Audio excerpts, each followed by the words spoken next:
Hello everyone and welcome to another Power episode of Iron Panther Presents. I'd like to thank you very much for tuning in today, and we're going to review Season 6, Episode 12, He Always Wins. Before we get started, I want to say if you haven't subscribed to the channel, please do that. If you want to comment on the videos, we greatly would appreciate that. Rainy J, CJ32, and Chris Law, who I believe is new to our commenter section. Thank you all for responding to our predictions video for episode 12. This is our spoiler review, so if you haven't seen the episode, watch the episode, watch the Power Confidential, and then come back and watch this because we're going to cover both in this one video. So this was, I thought, separate Power, separate the overall story of Power and just look at this episode by itself. I thought Elizabeth Rodriguez did an absolute amazing job of being Paz. Trying to avenge her younger sister, trying to get justice for her at any means necessary, and she did a great job of leading this very dramatic episode. I think Tommy is the top actor, dramatic actor on this show, of any type of actor on this show. And today, Elizabeth is number 2. Paz is number 2 for me. That if, minus, again, the overall Power series, this 1 hour episode easily could have been with the storyline of a woman finding out her sibling was killed, trying to avenge her sibling, and in that process almost becoming the type of villain that she's trying to stop. Storyline easily could have been a 2-hour movie on HBO or Showtime or Netflix, and I would have watched that because Elizabeth Rodriguez did that good of a job. But the storyline that we saw is kind of what we talked about in previous videos. As we said yesterday in our prediction video, the announcement of James running for office really was the catalyst for everything that happened today. As we already said, she went to the authorities to say, what are you doing to find my sister's killer? Ghost is the killer of my sister. How that led to her going to Tasha. Eventually, as we talked about last week, she became a snitch. She went that far. She went that far to get Ghost. She's like, I need the money. My family needs the money. But then she was like, fuck the money. If I got to put the money aside to send Ghost to jail for killing my sister, I'll work with the cops. And that's what she did. I know I mentioned it last video, and I was like, I don't think she would do that. Why would she put her financial future, her sons, her dad's financial future all on the line? Because any investigation into Ghost, Tasha, would lead directly back to Angie, and the money would be gone. And in the end, she lost the money, and no one still went to jail. I was like, this is horrible. You know what I'm saying? And the worse it got, the harder she pushed to get Ghost in jail. And in the end, he won in the extent, that he didn't go to jail for something he didn't do. Let's talk about confessions in this show.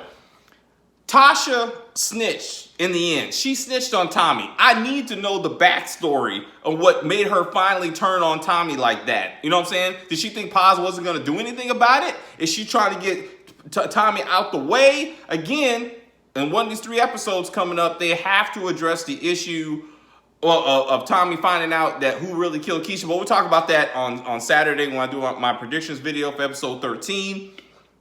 But this episode, I was like, how is it that Tasha confesses about Tommy, but Saxe doesn't tell anyone about what Tommy told him, as Ghost and Tommy were about to kill him, strapped him to a chair, pistol whipped him, was about to suffocate him, and Tommy's like, hey, I killed Angie, and you ain't gonna do shit about it. And guess what?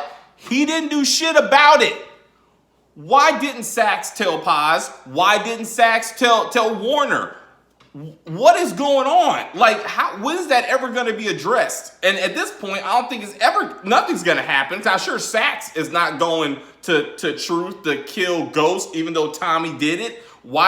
If Saxe does not show up to Tommy's house trying to kill him, which I'm sure he won't, but if he doesn't do that scene of Ghost and Tommy expertly breaking into this man's house, not getting caught, almost killing him, Tommy once again confessing the murder to someone he shouldn't, meant absolutely nothing. It meant absolutely nothing. And I'm like, why did you even have that scene?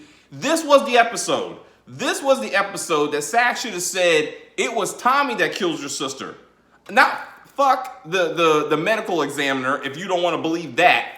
Forget the government evidence. Tommy St. Patrick slash Teresi told me to my face, and Ghost was standing there, that he's the one that killed your sister. That would have saved Paz a whole lot of time and effort, and that scene between her and Tommy would have went a whole lot differently, okay?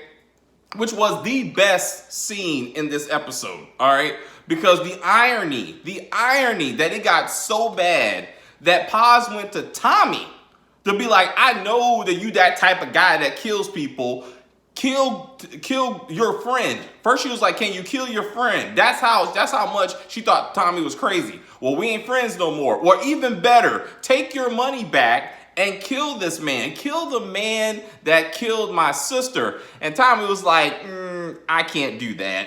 For various reasons. One, I am the man that killed your sister, and I'm sure shit not killing my brother for Angie.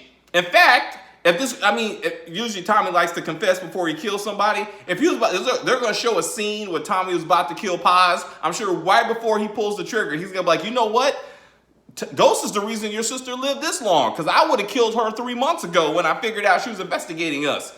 But anyway, that scene's not going to happen. But that scene was so awesome. And if you watch Power Confidential, Elizabeth Rodriguez, Paz, reveals that dialogue is going to go differently when we see it again from Tommy's perspective.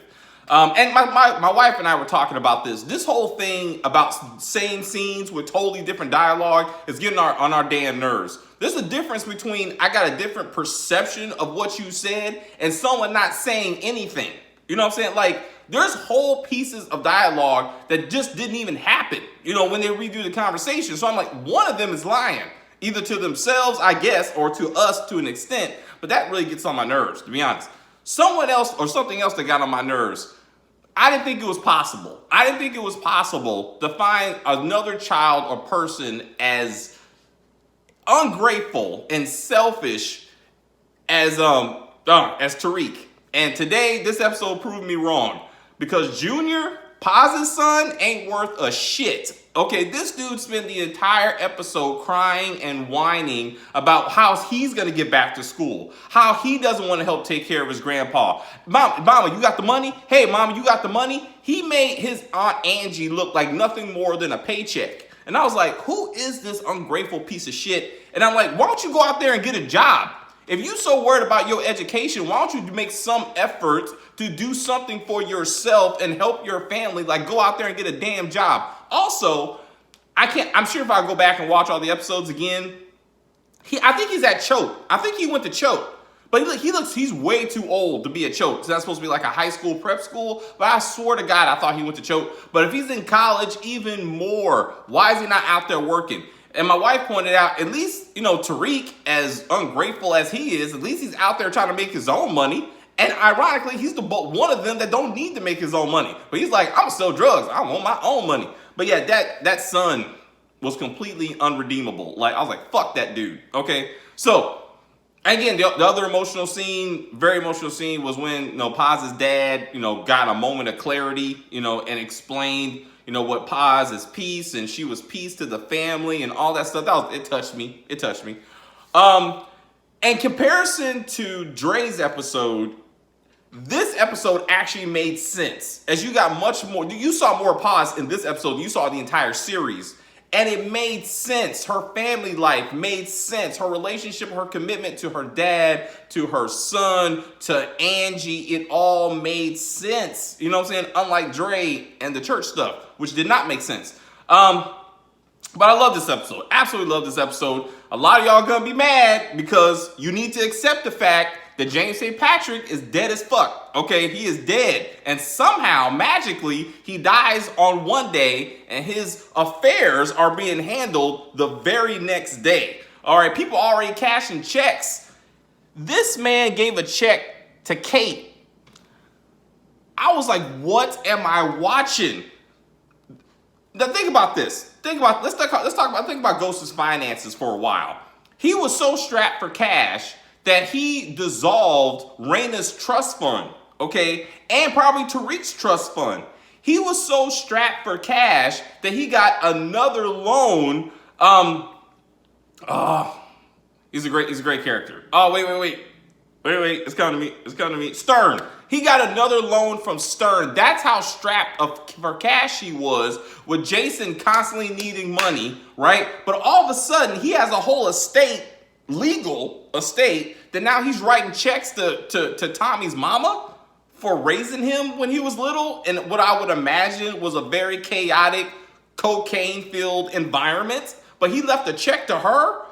And then he left a check to Angie, which he rewrote to Paz, who hates his guts. There was never an episode that Paz did not hate Ghost. How did he think that was going to happen? How did he think that she was actually going to accept that money? Like, that made no sense. I mean, it was very nice. I mean, but it made no sense, okay? Then, the guy sharing the money. I told you last episode that the guy from the Cosby Show, which is named Jeffrey Owens, that he would likely be in this episode. I was right, but he's the estate manager. And I was like, I thought he was gonna be like a lawyer or something. But that's cool. I mean, he's gonna be in a couple more episodes though, because the scene that was in the trailer was not that scene. So he'll be in a couple more episodes. Let's talk about the money. All right, let's talk about Tasha. Tasha, right there. Hair in a ponytail, getting her ass whooped by Ghost right there. All of a sudden, she got her hair done the day after her husband's dead. All of a sudden, she looking like Michael Jackson in the 80s with the shoulder pads, got her hair done, got a nice suit on, because she's up there trying to get that money. We find out that talking to Blanca, that Tasha was known to be at the club when Ghost got shot. You've never seen her. We haven't seen that. But somehow, there's evidence that she was at the club when her soon-to-be ex-husband was killed, when the man who likely killed her lover was killed. How is she even getting money? How is Blanca not investigating, or any law enforcement not investigating her? The first person you investigate in any show like this is the spouse, the disgruntled, I want to divorce my husband's spouse. How is she getting a check and not getting an investigation right now?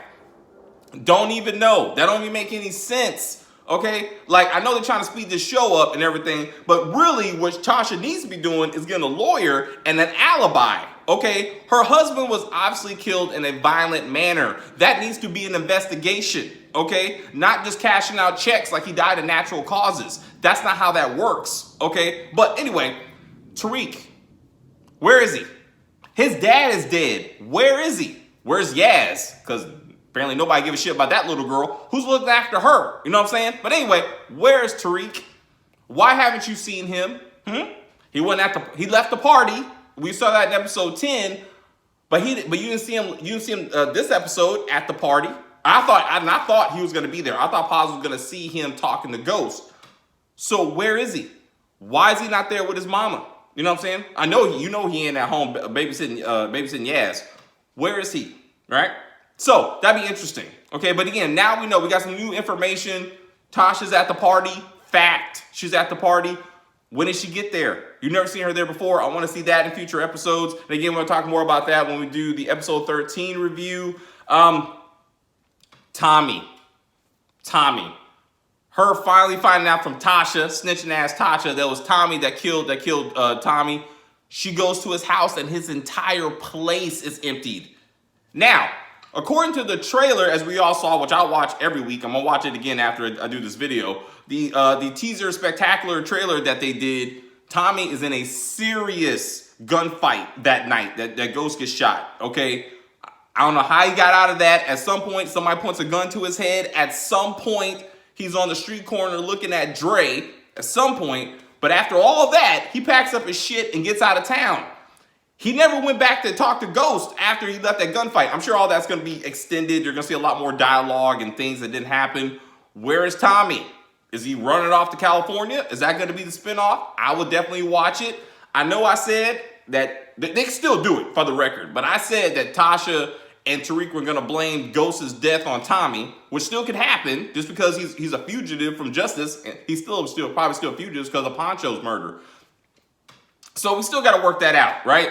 But Tommy is gone. And that last scene of Paz screaming her ass off, I was like, this is real acting, man. Like, I felt that, you know? But anyway, great show. Let's talk about people who shouldn't have jobs anymore. Blanca.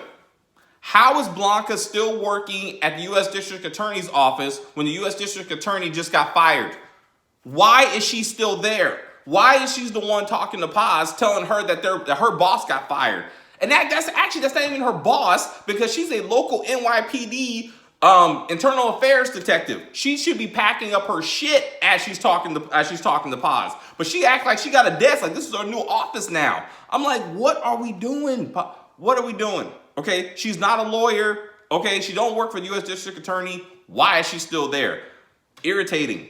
But anyway, how many of you still think Ghost is alive? Please put it in the comments. How many of you are waiting for the body? You want to see the body shot to shit on the ground with Tariq standing over him, I predict. You want to see that? That's what's going to convince you? Okay, he's dead. We need to accept it. Ghost is gone now. Okay, now we only got Tommy to look forward to, wherever he's at. Okay, but again, I can't wait till next week to do a review for that trailer. That trailer was awesome. For next episodes, maybe. But yeah, episode 13 is gonna be it. We're gonna get down to the last three: Tommy, Tariq, and Tasha, the only ones that really matter. But anyway, thank you for your time. What'd you think of this episode? Can you accept a world without Ghost? Because a lot of people online cannot. Okay, they don't want to hear anything but Ghost is alive and well, and he's not. Okay, but anyway, thank you again for your time. Please comment on the video. Please share the video. Please like the video. We can continue this conversation on Twitter. Actually, Dr. J will be continuing that conversation. He's running that platform. But our Twitter account, email account, Facebook account, all that is in the description of this video. Thank you again so much for the power of love. All the new subscribers that are joining the channel, 127, I do believe at this point. I hope you guys are here for more than just power, but if you're here for that, we got plenty of content coming for you. Please let us know what you want to watch, what you want to see from us, what kind of videos you want from us, and we will do our best to provide it. We are here for you, and I will see you again. Thanks.